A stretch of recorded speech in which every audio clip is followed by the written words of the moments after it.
అన్ని నగల తరుగును ముందు కన్నా ఇంకా తగ్గించాం. ఈ తక్కువ తరుగును చూస్తే వెంటనే నగలు కొనేస్తారు. డైమండ్ జ్యువెలరీ ధరలు కూడా పెద్ద లెవెల్లో తగ్గించాం. ఇక్కడికొచ్చి కంపేర్ చేస్తేనే తెలుస్తుంది. హరే రామ రామ రామ హరే.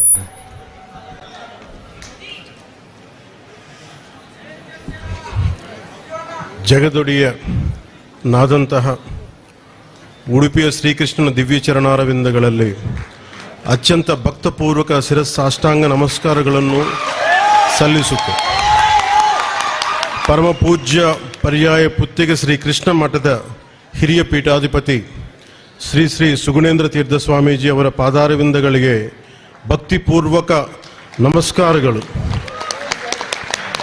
ಸುಬ್ರಹ್ಮಣ್ಯ ಮಠದ ಪೀಠಾಧಿಪತಿ ಪರಮ ಪೂಜ್ಯ ಶ್ರೀ ಶ್ರೀ ವಿದ್ಯಾಪ್ರಸನ್ನ ತೀರ್ಥ ಸ್ವಾಮೀಜಿ ಅವರ ಪಾದಗಳಿಗೆ ನಮಸ್ಕರಿಸುತ್ತಾ, ಪರಮ ಪೂಜ್ಯ ಪರ್ಯಾಯ ಪುತ್ತಿಗೆ ಶ್ರೀಕೃಷ್ಣ ಮಠದ ಕೆರೆಯಪಟ್ಟ ಶ್ರೀ ಶ್ರೀ ಸುಶ್ರೀಂದ್ರ ತೀರ್ಥ ಸ್ವಾಮೀಜಿ ಅವರ ಪಾದಗಳಿಗೆ ನಮಸ್ಕರಿಸುತ್ತಾ, ಪೂಜ್ಯ ಶ್ರೀ ಸುಭಗ ಸ್ವಾಮಿ ಮಹಾರಾಜ್ ಉಸ್ತುವಾರಿ ಇಸ್ಕಾನ್ ಮಾಯಾಪುರಿ ಅವರ ಚರಣಗಳಿಗೆ ನಮಸ್ಕರಿಸುತ್ತಾ, ಮಾನ್ಯ ಶಾಸನ ಸದಸ್ಯ ಉಡುಪಿ ಶ್ರೀ ಯಶ್ಪಾಲ್ ಸವರ್ಣ ಅವರು, ನನ್ನ ಆಪ್ತ ಮಿತ್ರ ಹಾಗೂ ಟಿಟಿಡಿ ಬೋರ್ಡ್ ಸದಸ್ಯರಾದ ಶ್ರೀ ಬಿ ಆನಂದ್ ಸಾಯಿ ಅವರಿಗೆ, ಹಾಗೂ ನನ್ನ ಪ್ರೀತಿಯ ಬಂಧು ಬಾಂಧವರೇ, ಸದ್ಭಕ್ತರೇ, ಮಾಧ್ಯಮದ ಮೂಲಕ ವೀಕ್ಷಿಸುತ್ತಿರುವ ನನ್ನ ಎಲ್ಲ ಸಹೋದರ ಸಹೋದರಿಯರೇ, ಪತ್ರಿಕಾ ಮತ್ತು ಮಾಧ್ಯಮ ಮಿತ್ರರೇ, ನಮಸ್ಕಾರಗಳು. ಮೊದಲಿಗೆ ಕನ್ನಡ ನಾಡಿನ ಜನತೆಯಲ್ಲಿ ವಿನಮ್ರ ಪೂರ್ವಕವಾಗಿ ನಾನು ಮುಂದಿನ ಭಾಷಣವನ್ನು ಆಂಗ್ಲ ಭಾಷೆಯಲ್ಲಿ ನಡೆಸಲು ಅನುಮತಿಯನ್ನು ಕೋರುತ್ತಿದ್ದೇನೆ. I wholeheartedly request you all to let me speak in English, the Macaulay English. Who thought by making us English that he would destroy India, the Sanathana Dharma of India. But in turn, it destroyed English, driven them away. By learning English, we became more closer. I'm from Andhra. Though I don't know the complete Kannada language, but through English, I became more closer to our culture, our Kannada, rest of the Indian languages. As Arthur Schopenhauer said, no matter how many Western interest groups might come to India to destroy the core fabric which binds us irrespective of region, linguistic differences, the culture is the same. So Schopenhauer says, if anyone wants to brainwash India to bring European thought process, instead of we changing, we're going to change the very core of Europeans, the European culture. So that's the power of our Sanathana Dharma. It is rooted in deep Vedic knowledge and our Gita. I'm very fortunate to be here today. It was a surprise for me when Swamiji invited me to be here today on this auspicious day. It was very surprising for me to be here, because I never thought I would get such an opportunity. I never think of it. I believe in Karma Yoga without expecting any results. I don't come from a great scholarly family, but I come from a family of great bhaktas. My father was a great devotee of Hanuman. Maybe because of Hanuman, I think I was called here. And all through my childhood, the Taraka mantra, Hare Rama, Hare Krishna, Krishna Krishna, Hare Hare, Hare Rama, Rama Rama, Hare Hare. That's what my father used to sing when I fallen sick. When I used to fall sick, he used to put me on his lap. That was the only Taraka mantra. Then I used to, apart from the medicines, I think that's what my childhood memory is. How could I get healed from many diseases? And I had a lot of asthma when I was a kid. So this Taraka mantra has really helped me. Even once in a while, even now my kids ask me, when they fall sick, when they feel low, the only mantra I recite is not any other mantra. Only Hare Krishna Krishna Hare Hare, Hare Rama, Rama Rama Hare. That's what I sing when I recite for my kids. And that is the power of our Taraka Mantra. I offer my Sastanga Namaskarams to the lotus feet of Sri Krishna, the presiding deity of this holy land. My deepest respects to the Pitadipati of Puttigama Mata, Sri Sugunendra Tirtha Swamiji, whose vision has turned this town into a global classroom for the Bhagavad Gita. My reverence to all the learned Swamijis of Ashtamatas, the scholars, and the thousands of devotees who have turned Udupi into Vaikunta today. Coming to Udupi, I could feel the spiritual vibrations, which is very hard to describe. This is not just a temple town. This is a spiritual powerhouse of Bharat. As I have said earlier, maybe I'm fortunate enough, I have the blessing of Lord Hanuman. So, Pratamo Hanuman Nama, Dvitiyo Bhima Evacha, Purna Pragna Trutiyastu Bhagavatkarya Sadhaka. The glory of Udupi became even greater because of Jagadguru Sri Madhvacharya, who is worshipped as a third incarnation of Vayu, appearing as Hanuman in Treta Yuga, Bhima in Dwapara Yuga, and Madhvacharya in Kali Yuga. In his divine form, he installed the idol of Sri Krishna at Udupi and founded the Ashtamatas, a tradition that has continued for more than 800 years. His Dvaita philosophy and his teachings brought clarity and purpose to spiritual life and continue to inspire countless devotees even today. Following this sacred lineage is His Holiness Sri Sugunendra Tirtha Swamiji, the 30th Pontiff of Sri Puttigamata, who accepted sannyasa at the young age of 12. Swamiji has taken the teachings of Srimad Madhvacharya philosophy across the world and established many spiritual centers abroad to guide devotees living outside our Bharat. He has represented Hindu Dharma on global platforms, including the United Nations. Most importantly, he made possible a historic achievement where 1 crore people wrote the complete Bhagavad Gita.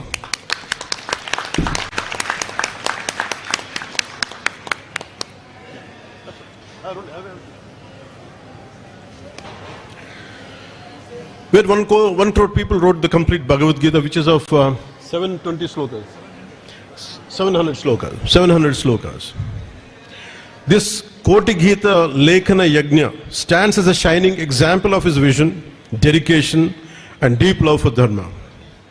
On this auspicious occasion, I extend my heartfelt congratulations and respectful salutations to all the 1 crore devotees who had written the sacred Bhagavad Gita with deep faith and devotion. Today in this yajna, I will be also joining even to finish my part. As I walked into Mata today, I was reminded of the great devotee Kanakadasa. History tells us that when the doors were closed, his devotion was so strong that Lord Krishna turned around and the wall cracked open to give him darshan. That Kanakana Kindi is not just a window, it is a proof that bhakti is greater than caste, greater than the status, and greater than the power. That is the beauty of our Sanathana Dharma. It does not exclude, it embraces. Friend, to all the devotees and all the gurus, I stand here today as an ardent devotee of our culture. We are concluding the Lakshakanta Gita Parayana. Over 1 lakh voices have chanted the song of the Lord. Honorable Prime Minister Sri Narendra Modi ji was here a few days ago, and he rightly said, the Gita is a manual for national security. And I would like to add to that, the Gita is the ultimate manifesto for humanity, as Guruji said.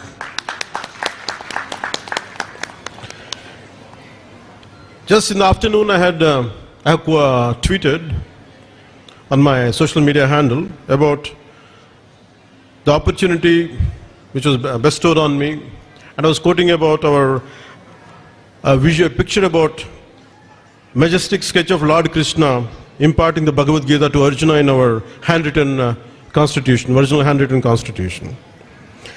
See, in the original handwritten constitution of India, the very document that defines a republic, the directive principles of state policy, is decorated with a majestic sketch of Lord Sri Krishna imparting the Bhagavad Gita to Arjuna.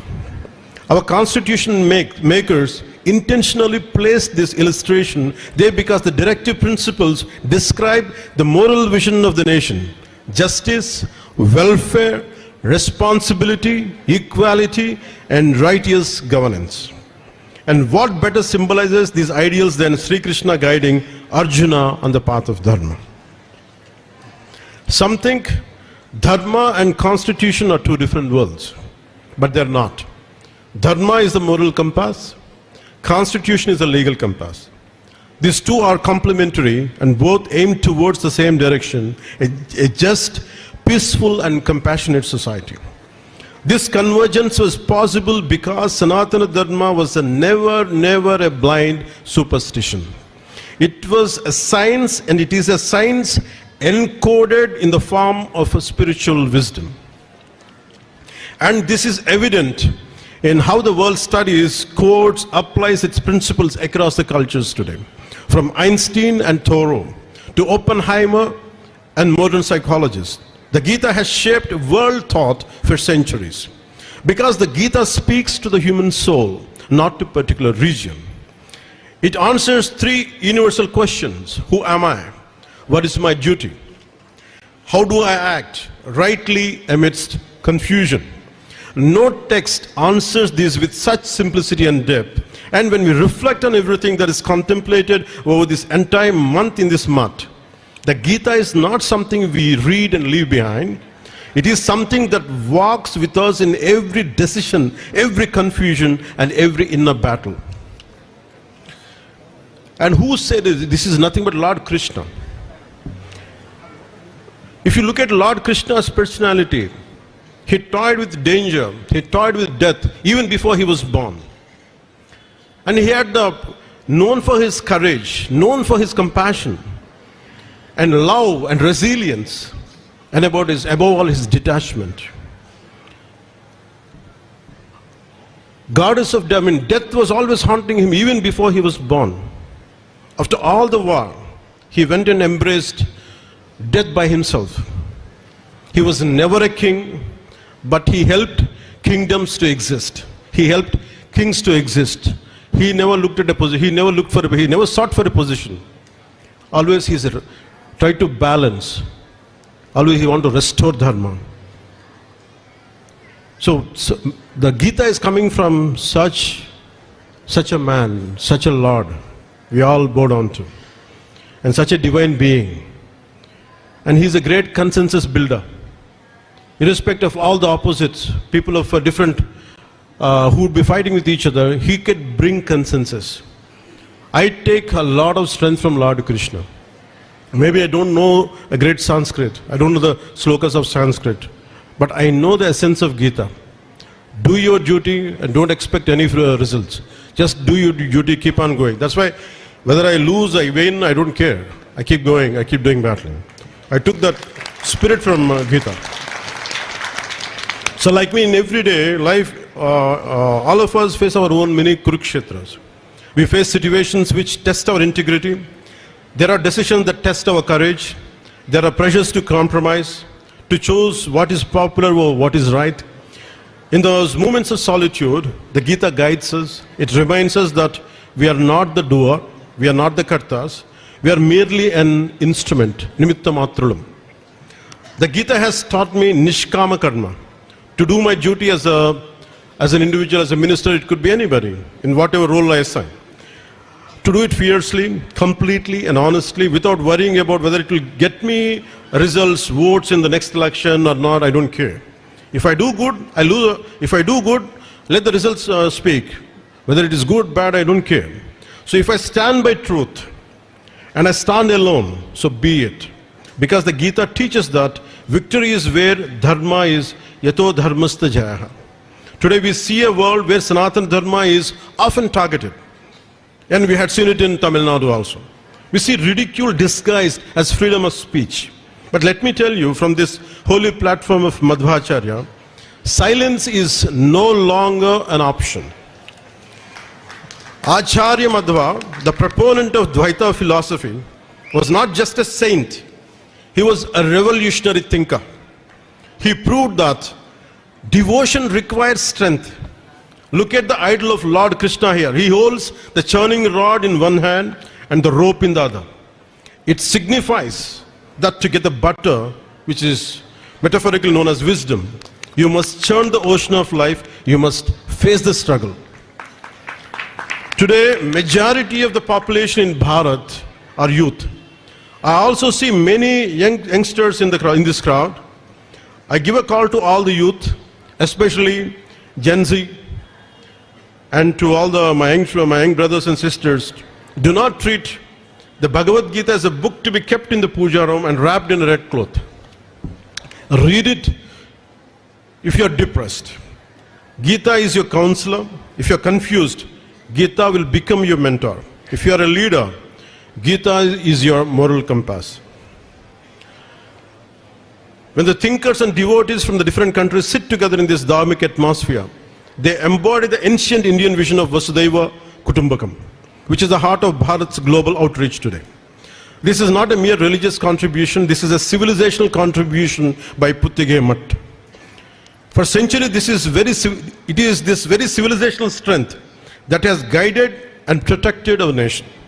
This Karma Bhumi has endured invasions, turmoil, and countless challenges, not because of weapons or wealth, but because of our scriptures, our traditions, our saints, and our sacred institutions that kept Dharma alive and unbroken.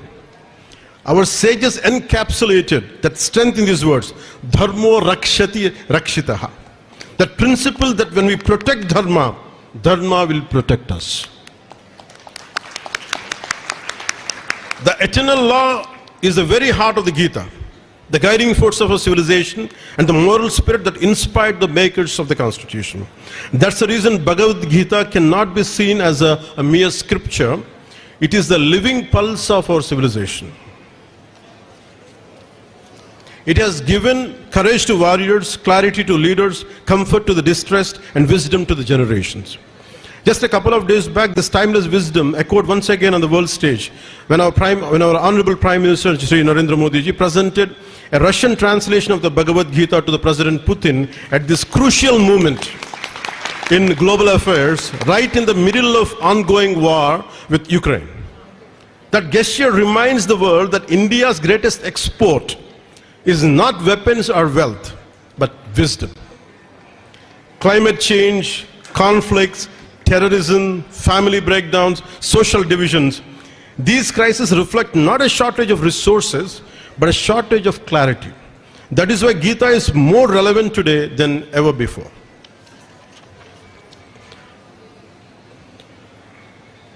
And I'm honored to receive the blessings of Sri Sugnendra Tirtha Swamiji for his divine blessings.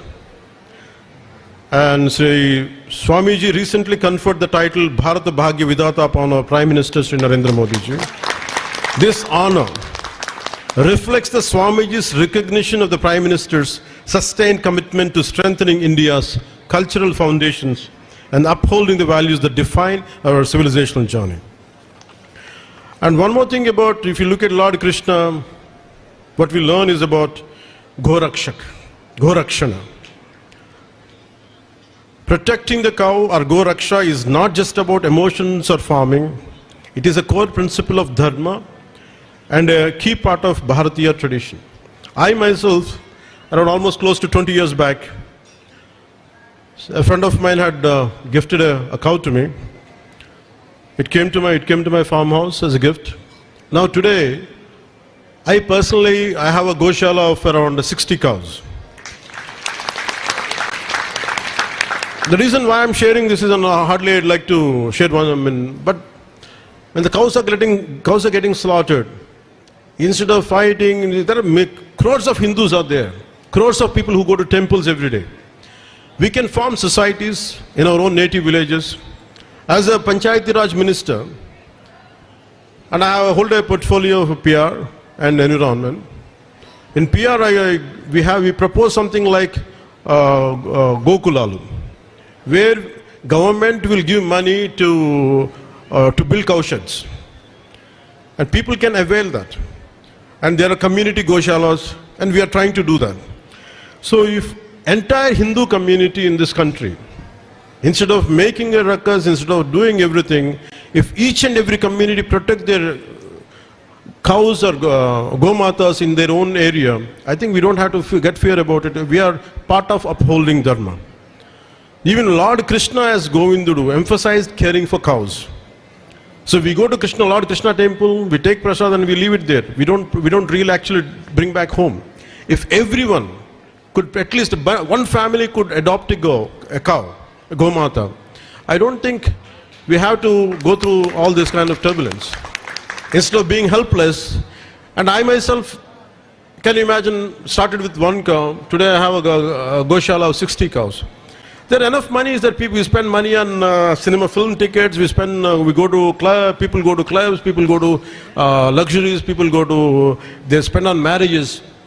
How come being Hindus, instead of before blaming other religion, why we as Hindus, why don't we protect our Gomatas? Why don't we, each of us, take the initiative?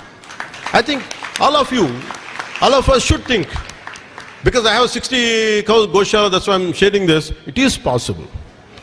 So today, cow slaughter continues in certain regions, threatening both our ethical and economic foundations.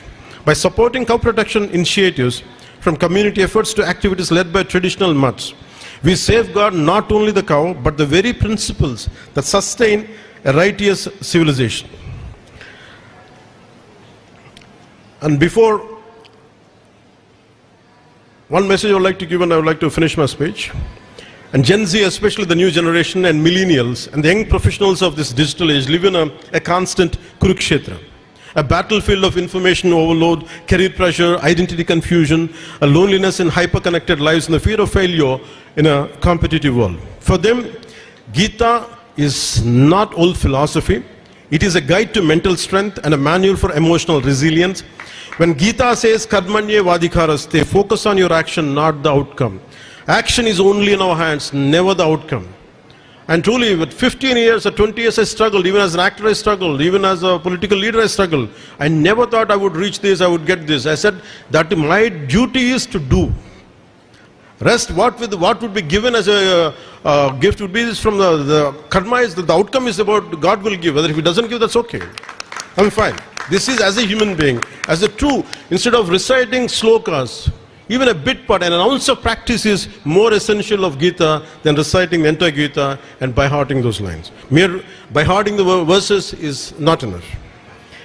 It is a message to Gen Z needs more than ever in an age ruled by marks, metrics, likes and comparison. And Gita tells, leaves a message to the youth of Bharat. Stand up for your culture. Stand up for your dharma. When you are upholding of your own dharma, you are not antagonizing any religion. You are only supporting your religion, your dharma. That's what I believe in. When I say I'm a true Sanatani, when I say I believe in my dharma, that does not mean I'm hating other religions. My dharma never taught me to hate Islam. My dharma never taught me to hate Christianity. My dharma never taught to hate any other religion. That's the reason why we have all the more reasons to stand up and to stand up for your own culture and to stand up for your own dharma. This is Lakshakanta, 1 lakh voices chanting together. This is the shield of our nation. I urge every youth to take a vow today. This will be a guardian of this civilization. That you will read the Gita, not just to memorize verses, but to gain the strength to fight adharma in our lives. Protect dharma and dharma will protect you. Dharmo rakshite rakshitaha. Dharma is not for the weak and the meek. For dharma, you have to have tons of courage. You have to have a great resilience. That's why reciting Gita every day, that empowers you, that strengthens you. It ensures the wisdom of the Gita is not locked in a tradition, but made available to the mind, shaping the future of Bharat and the world. That's what Gitotsava is, the essence of Gitotsava today. As we now move to conclude the sacred month-long celebration, we are not ending a ritual, we are renewing our commitment to Dharma. May Lord Krishna, Sri Krishna give us the courage of Arjuna, the clarity of Krishna, and the compassion of Dharma. Jai Sri Krishna, Jai Hind. నగల సామ్రాజ్యం పెద్దది, మన వేడుకల్లో నగల పాత్ర పెద్దది. నగల్లో మన సంప్రదాయం అది పెద్దది. అదే విధంగా నగలు కొనేటప్పుడు మీ సేవింగ్స్ కూడా ఇకపై పెద్దగా ఉంటుంది. అన్ని నగల తరుగును ముందు కన్నా ఇంకా తగ్గించాం. ఈ తక్కువ తరుగును చూస్తే వెంటనే నగలు కొనేస్తారు. డైమండ్ జ్యువెలరీ ధరలు కూడా పెద్ద లెవెల్లో తగ్గించాం.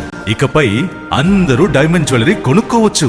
ఏ ఆఫర్లోనూ పక్కదారి పట్టకండి. ఇక్కడికొచ్చి కంపేర్ చేస్తేనే తెలుస్తుంది మీకు ఎంత పెద్దగా డబ్బులు ఆదా అవుతుందో అని.